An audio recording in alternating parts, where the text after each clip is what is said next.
नमस्कार मित्रांनो, आज आपण शाही तुकडाची रेसिपी बघणार आहोत.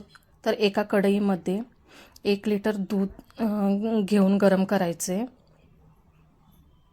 तुम्हाला हवे तर तुम्ही 1.5 लिटर पण घेऊ शकता.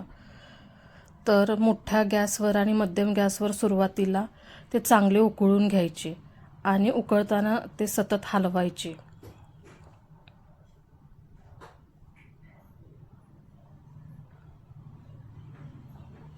इथे पाकासाठी एका पातेल्यामध्ये 1 वाटी साखर आणि 1.5 वाटी पाणी घेतले आहे.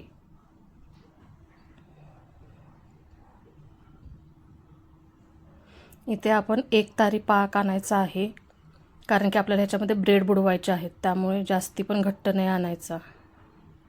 थोडं चिकट लागते तर बंद करायचं. आणि कढईला लागलेला असं जे साई असते दुधाची, ती अशी पळीने काढून घ्यायची. त्यामुळे रबडीला छान टेक्स्चर येते. त्यानंतर एका वाटीमध्ये मी 2 मोठे चमचे मिल्क पावडर घेतली आहे. त्याच्यामध्ये गरम दूध घातले आहे आणि ते व्यवस्थित मिक्स करून दुधामध्ये घालायची आणि दूध व्यवस्थित हलवून घ्यायची. आणि आता मध्यम ते बारीक गॅसवरती दूध चांगले उकळू द्यायचे, कारण की दूध आपल्याला आटवायचे आहे. आता बघू शकता दूध अर्धे झालेले आहे. तर ह्याच्यामध्ये आता मी वेलची पूड घातली आहे.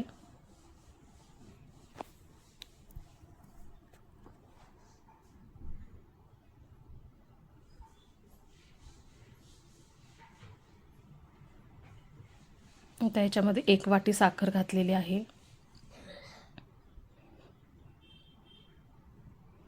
साखर व्यवस्थित दुधामध्ये मिक्स करून घ्यायची आणि दूध बारीक गॅसवरती आटवायला ठेवायचे.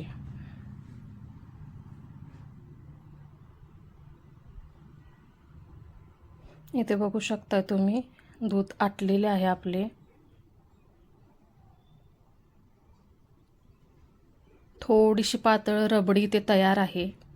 तुम्हाला हवं तर तुम्ही ते गॅस बंद करू शकता, पण मला अजून थोडी घट्ट हवी आहे, त्यासाठी मी अजून थोडा वेळ त्याला उकळी आणतो बारीक गॅसवरती.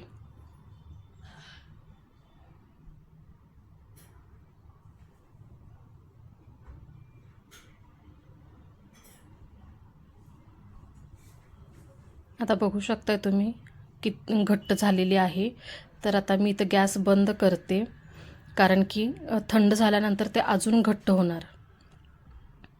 त्यानंतर एका कढईमध्ये 1 वाटी तूप घेतले आहे. हे मी ब्रेड तळण्यासाठी घेतले आहे. तूप गरम झाले की त्याच्यामध्ये ब्रेड वरतून खालतून दोन्ही साईडून ब्राऊन होईपर्यंत चांगले तळून घ्यायचे.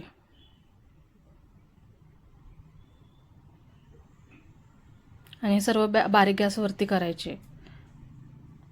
अशा प्रकारे सर्व ब्रेड तळून घ्यायचे तुपामध्ये.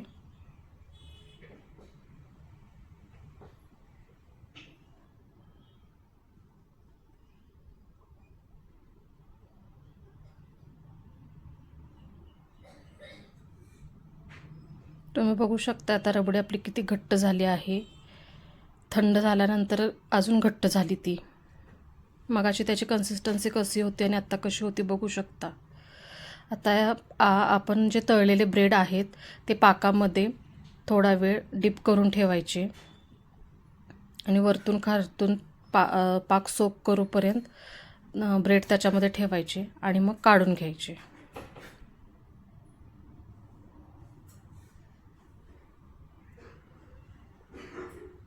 अशा प्रकारे सर्व ब्रेड पाकामधून काढून घ्यायचे.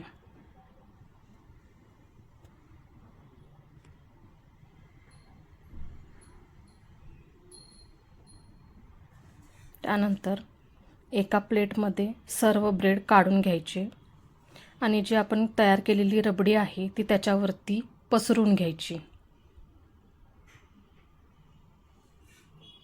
सगळीकडे व्यवस्थित पसरवून घ्यायची आणि मग त्याच्यावरती आपल्याकडे जे असतील ते ड्रायफ्रूट्स घालायचे.